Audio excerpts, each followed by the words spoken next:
Thank you, Anthony. Thank everybody for coming out today. You know, the most important thing that I can think of is that these are the times that try men's souls.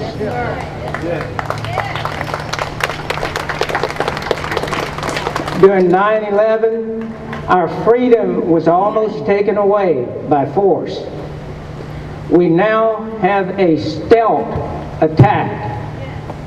And I'd like to say, I bring you sad greetings from Mr. Obama, Nancy Pelosi, Henry Waxman, and the Emanuel brothers.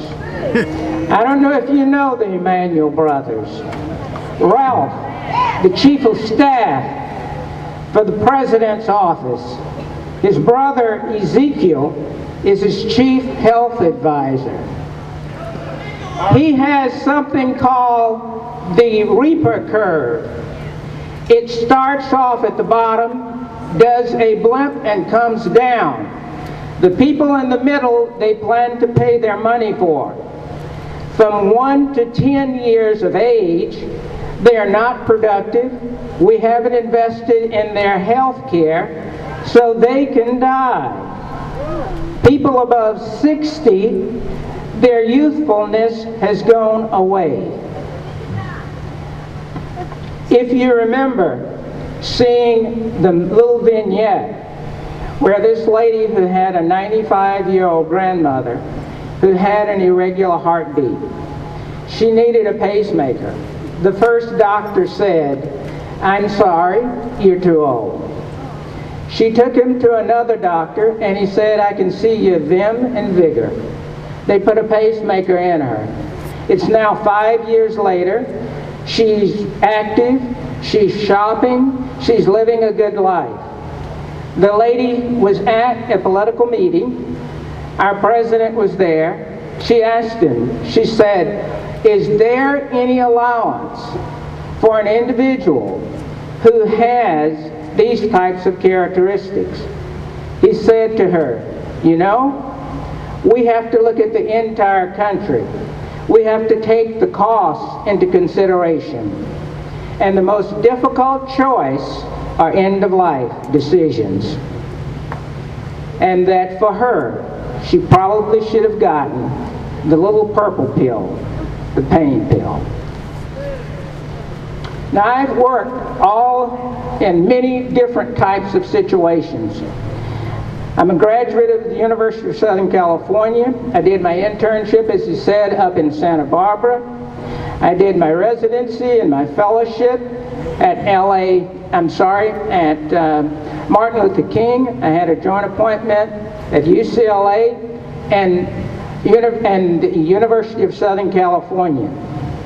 I then practiced in private practice. I moved down. I worked for a governmental organization as Director of Health Care and Outpatient Services.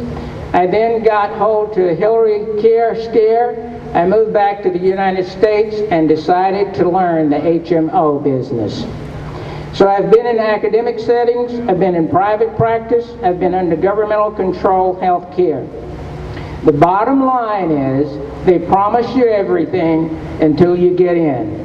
As Anthony said, then the money squeeze comes in. When I worked for Kaiser Permanente, they would set each doctor down every 6 months, and they would look at the number of throat cultures, the number of blood tests that you ordered, the number of x-rays, and then if you went over the magic number, they would subtract it from your salary. If you went under it, you got a bonus. Have no doubt about it. The Obama health care reform is governmental control of all health care in the United States. Let me tell you what the Mayo Clinic said about this bill. It said it will not address the quality of care. The proposed legislation misses the opportunity to help create a higher quality of care, a more affordable care to the patients. In fact, it will do the opposite. The real losers will be the citizens of the United States of America. The Congressional Budget Office, its own Congressional Budget Office by the director, Donald Elmendorf, he said the bill doesn't have the sort of fundamental change that would change the cost curve down, it'll actually increase it. There will be no $2.2 trillion savings, as said. There will actually be a $2.7 trillion increase. Does anyone here know what $1 trillion is? Yeah. How about $1 billion? Last week's salary. Okay, I looked it up in the dictionary, and the dictionary said that $1 trillion is 1 followed by 12 zeros. The dictionary said that the Brits, and I'm sorry, $1 billion is 1 followed by 12 zeros. The English say it's 1 followed by 18 zeros. $1 billion, to give you a good hold on what it is, if $1 million was spent by one person each day since Jesus Christ walked on this earth, you would not have spent in 2,400 years $1 billion. And we're talking about a cost overrun of $2.7 trillion.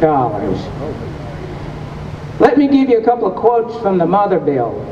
In case you don't know, there are little children running around Congress now. There's 3 in Congress and 2 in the Senate. There will be rationing care by age, and there will be a restriction on people with disabilities.